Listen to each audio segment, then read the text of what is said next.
Telangana senior IAS అధికారి స్మితా సబర్వాల్ మరోసారి వివాదాల్లో నిలిచారు. ఆమె సంకుచిత భావంతో దివ్యాంగురాలపై చేసిన కమెంట్స్ దేశవ్యాప్తంగా దుమారం రేపుతున్నాయి. దొంగ సర్టిఫికెట్లతో ఐఏఎస్ పొందిన పూజా కేత్కర్ వివాదం యూపీఎస్సీని తగలబెట్టినంత పనిచేసింది. ఎందుకంటే దేశంలో ఏదైనా క్లీన్గా ఉన్న వ్యవస్థ అంటే అది యూపీఎస్సీనే. కానీ ఇప్పుడు అది కూడా భ్రష్టు పట్టిపోయింది అనే కమెంట్స్ వినిపిస్తున్నాయి. స్వాతంత్రం వచ్చిన నాటి నుంచి యూపీఎస్సీ చాలా క్లీన్గా నడిచింది. కానీ ఈ పూజా కేత్కర్ చదువు నుంచి చివరకు వికలాంగురాలిగా మారేనని కూడా సర్టిఫికేట్ పొందింది. దాన్నే ఆమె యూపీఎస్సీకి సమర్పించింది. ఇక ఈ మధ్య వాలంటరీ రిటైర్మెంట్ తీసుకున్న ఓ ఐఏఎస్ ఎంపికపై కూడా దుమారం రేగుతోంది. ఓ అభ్యర్థి 4 సార్లు ఇంటర్వ్యూకి ఎంపికయ్యారు. జెన్యున్గా 2 కాళ్లు లేని ఆ అభ్యర్థికి మాత్రం ఏ సర్వీసు రాలేదు. కానీ దొంగదారిలో తప్పుడు సర్టిఫికెట్లు పొందిన వారు మాత్రం యథేచ్ఛగా దివ్యాంగుల కోటాలో సివిల్స్ పొందారనే కమెంట్స్ వినిపిస్తున్నాయి. ఈ దుమారం మధ్య యూపీఎస్సీ భ్రష్టు పట్టిందని, డబ్బున్న వాళ్లకు ఇక్కడ కూడా ఏకంగా ఐఏఎస్ ఐపీఎస్లు దక్కుతున్నాయనే విమర్శల మధ్య ఏకంగా చైర్మన్ మనోజ్ సోని రాజీనామా చేశారు. ఆయనకి ఇంకా దాదాపుగా 7 సంవత్సరాల పదవీ కాలం ఉంది. అయినా అంత పెద్ద పోస్టుకు రాజీనామా చేయడంతో అంతా షాక్ అయ్యారు. ఈయన ప్రధాని నరేంద్ర మోడీకి అత్యంత దగ్గర మనిషి. కేవలం 40 ఏళ్ల వయసులోనే ఈ మనోజ్ ని యూనివర్సిటీకి వీసీని చేశారు. ఆ తర్వాత తీసుకొచ్చి యూపీఎస్సీ సభ్యుడిని చేసి ఆ తర్వాత చైర్మన్ పదవిలో కూర్చోబెట్టారు. ఇంకా చెప్పాలంటే దేశంలోని కీలక సర్వీసుల్లో అంతా గుజరాత్ వాళ్ళకే పదవులు కట్టబెట్టారు మోడీ. వారంతా కూడా మెల్లిగా వ్యవస్థలను భ్రష్టు పట్టిస్తున్నారు అనే విమర్శలు వినిపిస్తున్నాయి. ఎందుకంటే నీట్ నుంచి నేటి సివిల్స్ వరకు పెద్ద పరీక్షా సంస్థలన్నీ కుప్పకూలిపోయాయి. దీంతో వికలాంగుల కోటాలో చాలా మంది దొంగ సర్టిఫికెట్లు పెట్టి సివిల్స్ సాధించారనే విమర్శలు కూడా దేశవ్యాప్తంగా దుమారం రేపుతున్నాయి. సరిగ్గా వికలాంగులమని ఆరోగ్యంగా ఉన్నవారే తప్పుడు పద్ధతుల్లో ఐఏఎస్ సాధిస్తున్నారనే విమర్శల మధ్య తెలంగాణ కేడర్కు చెందిన సీనియర్ ఐఏఎస్ స్మితా సబర్వాల్ నోరు పారేసుకున్నారు. తన పరిధికి మించి ఆమె దివ్యాంగులను అవమానించేలా మాట్లాడారు. అసలు వికలాంగులైన వారిని పైలట్ గా ఎయిర్లైన్స్ నియమించుకుంటాయా? వైకల్యం ఉన్న సర్జన్ను మీరు విశ్వసిస్తారా? ఆల్ ఇండియా సర్వీసెస్ అనేది ఫీల్డ్ వర్క్, పన్నులు విధించడం, పేదల కష్టాలను వినడం వంటివి ఉంటాయి. కాబట్టి దివ్యాంగులకు ప్రీమియర్ సర్వీస్ లో రిజర్వేషన్ అవసరమా అని నోరు పారేసుకున్నారు స్మితా సబర్వాల్. ఇవన్నీ శారీరకంగా ఫిట్ గా ఉన్నవారు చేయాల్సిన పనులు. మరి దివ్యాంగులు ఎలా ఈ పని చేయగలుగుతారని దారుణంగా కామెంట్స్ చేశారు ఆమె. కానీ ఆమె ఆలోచనే తప్పు. ఎందుకంటే ఐఏఎస్ కు ఎంపిక అనేది ఒక పరీక్షను మాత్రమే కొలమానంగా పెట్టుకున్నారు. ఆ పరీక్షల్లో ఎంపికైన వారిని ఆల్ ఇండియా సర్వీసులకు ఎంపిక చేస్తున్నారు. కానీ స్మితా సబర్వాల్ ప్రకారం దాంట్లో ఎంతమంది సేవ చేస్తారనేది ఎలా తెలుస్తుంది? శారీరకంగా ఫిట్ గా ఉండాలని చెబుతున్న స్మితా సబర్వాల్ ఎన్నిసార్లు ఫీల్డ్ మీదకి వెళ్లి తిరిగారు? అంతెందుకు, కుక్కలు చిన్నపిల్లలను దారుణంగా చంపుతున్నాయి. ఎంతమంది ఐఏఎస్లు ఫీల్డ్ మీదకి వచ్చి చర్యలు తీసుకున్నారు? ఇక మొన్నటికి మొన్న తెలంగాణ సీఎం రేవంత్ రెడ్డి స్వయంగా కలెక్టర్లకు చెప్పారు, మీరు ఆఫీస్ గదుల్లో ఉండకండి, ఫీల్డ్లోకి వెళ్ళండి, ప్రజల సమస్యలు తెలుసుకోండి, వాటిని పరిష్కరించండి అని కోరారు. మరి ఒకరిద్దరు తప్ప ఎంతమంది వెళ్లారు? ఏదో చుట్టపు చెప్పుగా 2-3 సార్లు వచ్చి ఫోటోలు సోషల్ మీడియాలో పెట్టుకుని వెళుతూ ఉన్నారు. కానీ వీళ్ళు చేసిందేంటి? ఇక ఫిజికల్ ఫిట్నెస్ సంగతి దేవుడెరుగు, మెంటల్ ఫిట్నెస్ గురించి కూడా మాట్లాడాలి. ఇలా మాట్లాడిన స్మితా సబర్వాల్ మానసిక స్థితి ఏంటనేది దివ్యాంగులు వేసే ప్రశ్న. ప్రజాసేవ చేస్తామని వచ్చిన వారి మానసిక పరిస్థితి సరిగ్గా ఉందా అనేది ఎలా తెలుస్తారు? ఇది ఆమె అహంకారానికి నిదర్శనమని retired IAS Akunuri Murali fire అయ్యారు. ఆమె రాజ్యాంగాన్నే తప్పుపడుతున్నారు. పార్లమెంట్ చేసిన పర్సన్ విత్ డిసబిలిటీస్ యాక్ట్ 1995 ఈమెకు తెలియదా? పార్లమెంట్నే కించపరిచే గర్వం తలకెక్కిందా అని సీరియస్ అయ్యారు ఆయన. గతంలో హెలికాప్టర్లో తిరిగిన ఏకైక ఐఏఎస్ స్మితా సబర్వాల్ మాత్రమేనని ఫైర్ అయ్యారు. ఇక ఐఏఎస్లు ఎంతమంది రాజకీయ పార్టీలకు తొత్తులుగా మారి అవినీతి చేస్తున్నారు? వారి గురించి కూడా స్మితా సబర్వాల్ మాట్లాడితే బాగుంటుంది. వారిలో కొంతమంది ఐఏఎస్ల పరిస్థితి ఏమైందో ఏపీలో చూశాం. మరి వారందరి గురించి ఆమె మాట్లాడరే?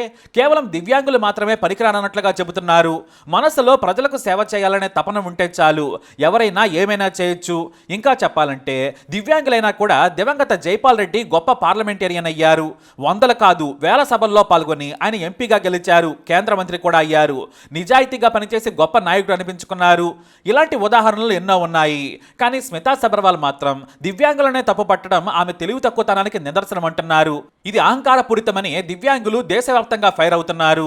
ఇప్పటికే ఎన్నో పోలీస్ స్టేషన్లలో ఆమెపై కేసులు కూడా నమోదయ్యాయి. ఇక CSV IAS academy chief Balalatha Smita Sabharwal పై సీరియస్ అయ్యారు. రేవంత్ సర్కారు తొలి ఉద్యోగం దివ్యాంగురాలకు ఇచ్చింది. ఇలా దివ్యాంగులపై తప్పుడు వ్యాఖ్యలు చేయడం చట్టరీత్యా నేరం. ముందు మీరు దివ్యాంగులకు క్షమాపణ చెప్పాలని డిమాండ్ చేశారు బాలలత. ఆమె ఫిజికల్లీ ఫిట్, మెంటల్లీ అన్ఫిట్ అని ఆమె సీరియస్ అవుతున్నారు.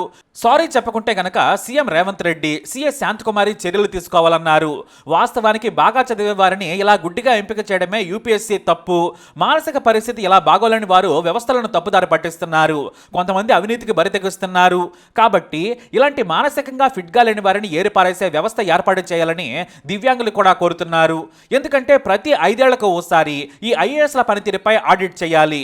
తప్పు చేసేవారు, అవినీతి సొమ్ముతో వ్యవస్థను నాశనం చేసే అధికారులను వెంటనే తీసేసే సిస్టమ్ ఉంటే బాగుంటుందని ఫైర్ అవుతున్నారు.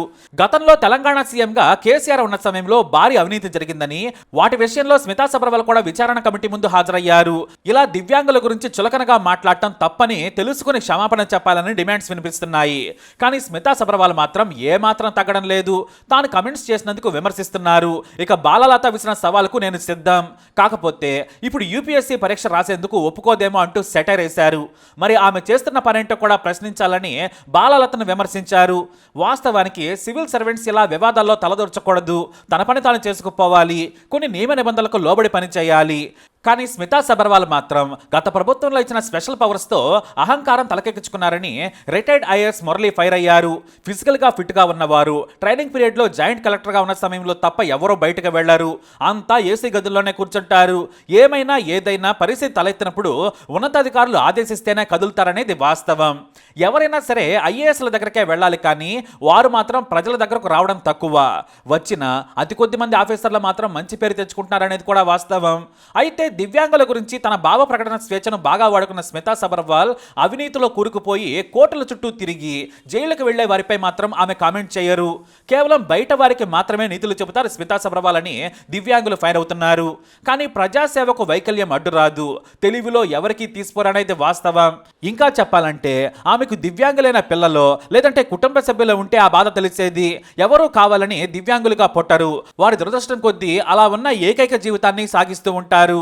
ఇవన్నీ కూడా దివ్యాంగులు చెప్పే మాటలే. ఇక ఇంకా చెప్పాలంటే స్మితా సబర్వాల్కు శ్రీకాంత్ సినిమా నెట్ఫ్లిక్స్లో ఉంది. ఆ మూవీ అయినా ఓసారి చూడాలి.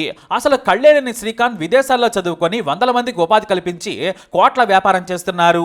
మరి స్మితా సబర్వాల్ అంతకంటే గొప్ప, లేదంటే తెలివైన వ్యక్తి అనుకుంటున్నారా?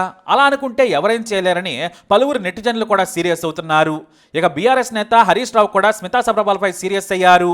ఆమె అలా సంకుచిత మనస్తత్వంతో మాట్లాడటం సరికాదు, ఆమె వ్యాఖ్యలను ఖండిస్తున్నానని చెప్పారు. మరోవైపు డిప్యూటీ సీఎం మల్లు బట్టి విక్రమార్క స్మితా సబర్వాల్ వ్యాఖ్యలకు ప్రభుత్వానికి సంబంధం లేదు, ఇది ఆమె వ్యక్తిగతంగా చేసిన కమెంట్ అన్నారు. ఏదేమైనా తన పని తాను చేసుకుంటే మంచిది. గొప్ప పదవిలో ఉండి ఇలా ఒకరిని తక్కువ చేసే స్థితిలో మాట్లాడటం సరికాదనేది వాస్తవం. ఇవాళ దివ్యాంగులను అంటారు, రేపు ఏకంగా రిజర్వేషన్లను వ్యతిరేకిస్తారు. ఆ తర్వాత సివిల్స్ అంటే అందంగా ఉన్నవారే ఎంపిక కావాలంటారేమో అనే విమర్శలు వినిపిస్తున్నాయి. ఇక్కడ ఫిజికల్ ఫిట్నెస్ కంటే మెంటల్ ఫిట్నెస్ చాలా అవసరమని స్మితా సబర్వాల్ కమెంట్స్ను చూస్తే తెలుస్తుంది.